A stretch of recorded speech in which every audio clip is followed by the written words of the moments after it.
शहर की चकाचौंध और भागती जिंदगी में जब सब कुछ मशीनी हो गया है, तो खाना भी अब सिर्फ ऑर्डर करने की चीज बन चुका है। न स्वाद में वो मिठास रही, न पकाने में वो अपनापन। यही सोचते हुए आज अन्वी ऑफिस से लौटी तो उसका मन और भी बेचैन था। मुंबई के उस छोटे से फ्लैट में 27 वर्षीय अन्वी पिछले 5 सालों से रह रही थी। मल्टीनेशनल कंपनी की सीनियर मैनेजर होने के नाते उसका जीवन व्यस्त था। सुबह जल्दी निकलना, मेट्रो की भीड़, ऑफिस की मीटिंग्स और फिर देर रात तक लैपटॉप पर झुकी रहना। खाना, वो तो बस फोन की एक क्लिक पर आ जाता था। लेकिन उस दिन कुछ अलग था। पुराना डिब्बा, पुरानी यादें। शाम को जब वो थकी हारी घर लौटी तो बिना सोचे समझे ज़ोमैटो से पिज्जा मंगवा लिया। खाया, लेकिन दिल नहीं भरा। उसने फ्रिज खोला, सब्जियां थी, लेकिन पकाने का मन नहीं हुआ। उसी समय उसकी नज़र किचन की ऊपर वाली अलमारी पर पड़ी, जहां एक पुराना लोहे का डिब्बा रखा था। ये वही डिब्बा था जो उसकी नानी गांव से लाकर दी थी, जिसमें उन्होंने अपने हाथ से पीसे हुए मसाले रखे थे। अन्वी ने हल्के से ढक्कन खोला। एक जानी पहचानी खुशबू उसके दिल तक उतर गई। लौंग, दालचीनी, काली मिर्च, हल्दी और कुछ विशेष देसी मसाले। एक पल में जैसे किसी ने समय को पीछे खींच लिया। गांव का जीवन। अन्वी का बचपन उत्तर प्रदेश के एक छोटे से गांव मदनपुर में बीता था। गर्मी की छुट्टियों में जब मम्मी पापा उसे लेकर नानी के घर जाते तो मानो कोई त्योहार होता। नानी का घर मिट्टी की दीवारों वाला, छत पर खपरेले और सामने एक बड़ा सा आंगन जहां तुलसी का पौधा रखा होता।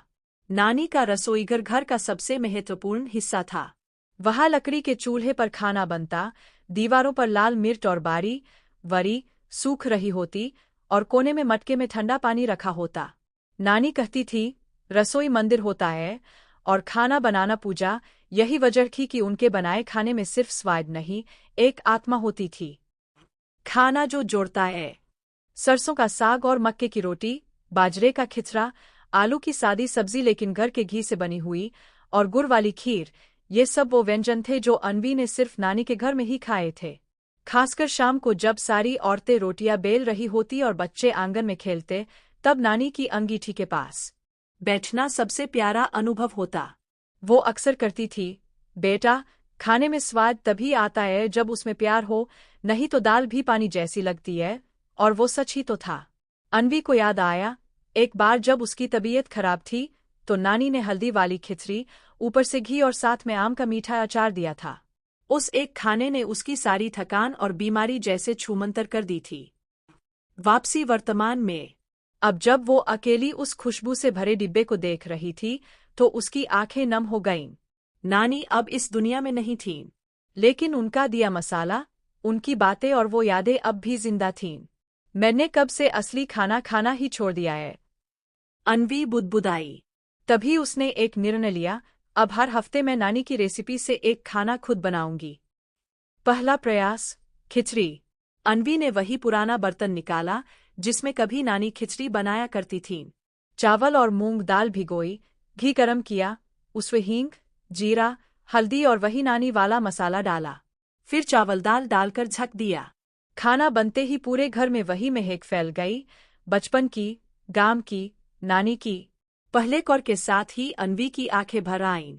वो स्वाद, वो भाव, ऐसा लगा जैसे नानी वही बैठी हो और धीरे से कह रही हो, शाबाश मेरी नातिन। डायरी और रसोई की दोस्ती।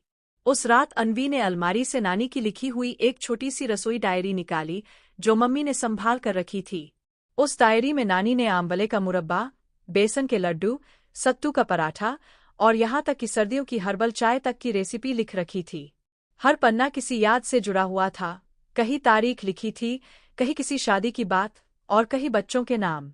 अब अन्वी ने एक नया रिवाज शुरू किया, हर रविवार नानी की रेसिपी से खाना पकाना। वह उसका स्मृति भोग बन गया। खाना जो पीढ़ियां जोड़ता है। एक दिन उसके ऑफिस की दोस्त नेहा आई, जिसे उसने बाजरे की रोटी और गुड़ वाला घी खिलाया। नेहा हैरान रह गई, यार ये तो बिल्कुल दादी के हाथ का स्वाद है। तुमने कहाँ से सीखा? अन्वी मुस्कुराई, ये मेरे खून में है। धीरे धीरे उसने अपने ऑफिस के लिए एक छोटा सा देसी लंच क्लब शुरू किया, जिसमें हर कोई अपने घर की पारंपरिक रेसिपी लाकर शेयर करता। बंगाल की खिचड़ी, गुजरात की ऊंधियो, तमिलनाडु का सांभर, पंजाब की करी, खाने ने सबको एक भावनात्मक धागे में बांध दिया। समापन।